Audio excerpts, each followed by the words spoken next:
Years. Yet the moment I crossed the threshold, the air shifted. Like every wall, chandelier, and polished floor suddenly remembered me.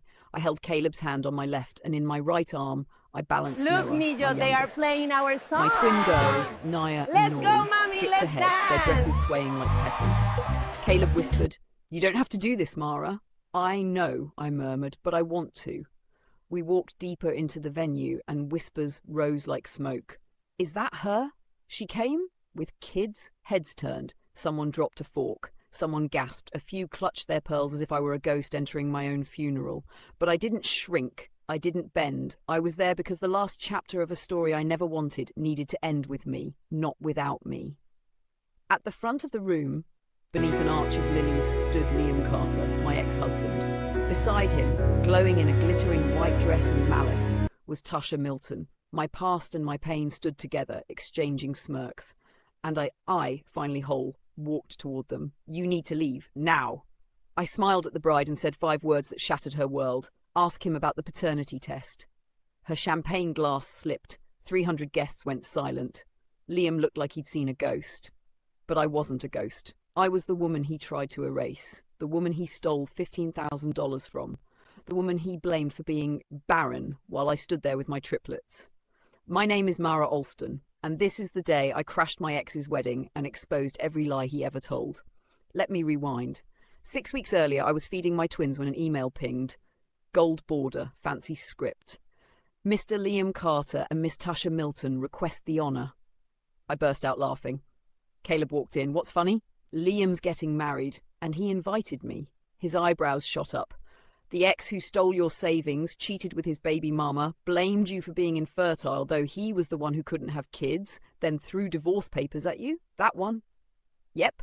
Why would he invite you?" I sighed. "He wants to humiliate me. So you're not going?" "Actually, I think I am. But to understand why, you need to know who Liam was. I met him at 22. Magnetic, charming, confident. Everyone loved him. Red flag 1? He talked about his ex Tasha constantly. Tasha never overreacted. Tasha understood me. Red flag 2? When we tried for a baby. Months passed. Nothing. I got tested. Perfect health. "See," I said. "Now you get tested." "Absolutely not," he snapped. "Tasha got pregnant easily. The problem is you." And I believed him. Then his hours got cut. Money got tight.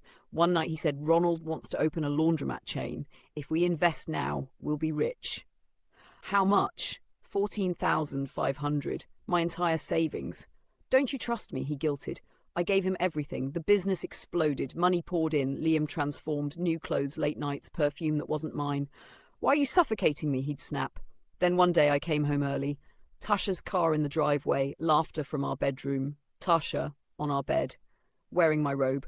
"How long?" I demanded. 6 months, he said flatly. Then, "I want a divorce. You can't give me kids." Tasha makes me happy. "Tasha, who you cheated with. She understands me. She already gave me a daughter." "Elle isn't yours." The words exploded out of me. Liam froze. "What did you say?" "Elle isn't yours. Tasha told me years ago when she was drunk, you were never the father. She just needed someone to play daddy." His face went white. 2 weeks later, he threw divorce papers at me. "Sign these, and don't even think about asking for money. That investment, consider it a donation to my success." He took everything, the house, the business, my savings, and my dignity. And Tasha moved in before I'd even finished packing. I went back to Milwaukee, broken, shattered, hollow.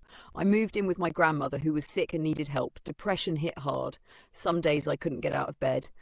I'd given everything to a man who threw me away like garbage. Then I met Caleb Rivers. He was outside photographing autumn leaves, this quiet man with kind eyes and camera around his neck. He smiled at me, really smiled, like he saw something valuable, and said, "The light's perfect right now. Mind if I take your photo?" "I'm not really." "You don't have to smile, just be." Something about that, just be, cracked me open. We started talking, walking. He never pushed, never demanded. He just saw me, the real me, not the version Liam wanted me to be. I started cooking again, healthy meal prep for my grandmother. Caleb suggested I sell them. "People need this. You're good at this." I laughed. "I'm living in my grandma's basement." So every empire starts somewhere. Harvest Ease started with 3 mason jars and a folding table. 6 months later, a commercial kitchen. A year later, statewide delivery. 2 years later, Caleb proposed by Lake Michigan at sunset, and I said yes through happy tears. We tried for a baby once, and I got pregnant with triplets. Not infertile, not broken, not defective. Liam had lied about everything, so when that wedding invitation arrived, I knew exactly what Liam was doing. He wanted to parade me in front of everyone, show off his success, his beautiful bride, his empire. He wanted me to see everything I'd lost. You don't have to go, Caleb said gently. You don't owe him anything. I'm not going for him. I'm going for me, for closure. Want me to come? And the kids. Caleb blinked. You want to bring our triplets to your ex's wedding? I smiled slowly. Oh yes, I want him to see exactly what he said I'd never have. Which brings us back to the beginning. We walked into that venue like royalty, my twins in matching lavender dresses, baby Noah in Caleb's arms, me in a stunning emerald gown that cost more than Liam spent on our entire wedding. The whispers started immediately. Is that her? She brought kids? Oh my God, she had triplets? Wait, I thought she couldn't. Liam's face when he saw me? Priceless. His jaw literally dropped.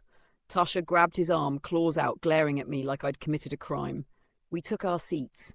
Caleb whispered, "You okay?" Never better. The ceremony was standard, boring, predictable. Then came the reception, the toasts. And Tasha, dripping in diamonds and desperation, grabbed the microphone. I just want to thank everyone for being here, she purred. Especially those who doubted us, who said we wouldn't last, who tried to stop this blessing. She looked directly at me. Some women can't handle when a man chooses someone better, someone fertile, someone who can actually give him a family. Scattered, nervous laughter. My hand tightened around my water glass. But we won't mention names. Her smile was vicious. We're just grateful Liam finally found a real woman. The room was silent, waiting, watching. I stood up. Caleb touched my arm. Mara, it's okay. I walked to the front. Every eye followed me. Tasha tried to block me, but Liam pulled her back, his face pale. Mara, he hissed. Don't what, Liam? Tell the truth? I took the microphone. My voice was steady, calm, deadly. Since we're talking about truth, let's talk about some facts. Fact 1, I was never infertile. I was tested. Clean bill of health. You know who was infertile, Liam? I turned to face him directly. You. Gasps erupted. Tasha's smile vanished. What is she talking about? Tasha's voice cracked. I pulled out a paper, his medical records, the ones I'd kept as insurance. He was diagnosed 8 years ago. Severe infertility, nearly impossible to conceive naturally, but he hid it, blamed me instead, called me broken, defective, less than a woman. Tasha grabbed Liam's arm. Is this true? He said nothing. And since we're sharing, I continued, Elle isn't his biological daughter.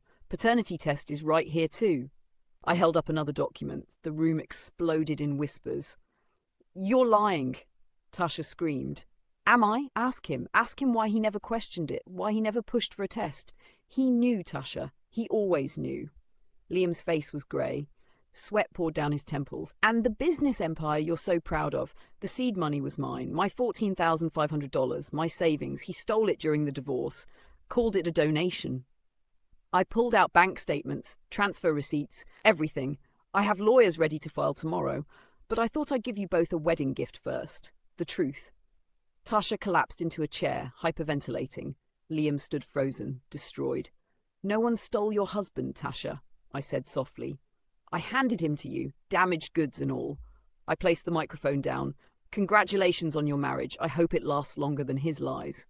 Then I walked out. Caleb and the kids followed. Behind us, chaos erupted, screaming, crying, the sound of something expensive breaking. We drove away, and I started laughing. Really, truly laughing. 3 days later, Tasha's lawyer called. Turns out public humiliation speeds up legal processes. 8 months of negotiation, and the judge awarded me $430,000 plus interest. Caleb asked, what will you do with it? Give it away. What? To women leaving abuse. To shelters, to mothers rebuilding. I don't need his money. I need them to be free. And I did. Every penny. The story went viral. News outlets called. Women messaged me by the thousands. You gave me courage to leave. I thought I was crazy. Thank you. You saved my life. So I became a speaker, an author, an advocate. Harvest Ease now employs 150 people. We serve thousands of families, and I get to help women every single day find their voice, their power, their worth. Last week, Caleb was filming a documentary about resilience. He pointed the camera at me in our headquarters. Behind me, Nia and Nori chased each other. Noah giggled in his playpen. "How do you feel now?" Caleb asked. "After everything, I looked at my family, my business, my life. I feel free," I said. "He tried to bury me. He didn't know I was a seed."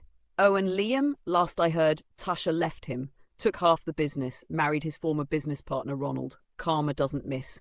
Do well to subscribe, like, share, bang, and comment on this video.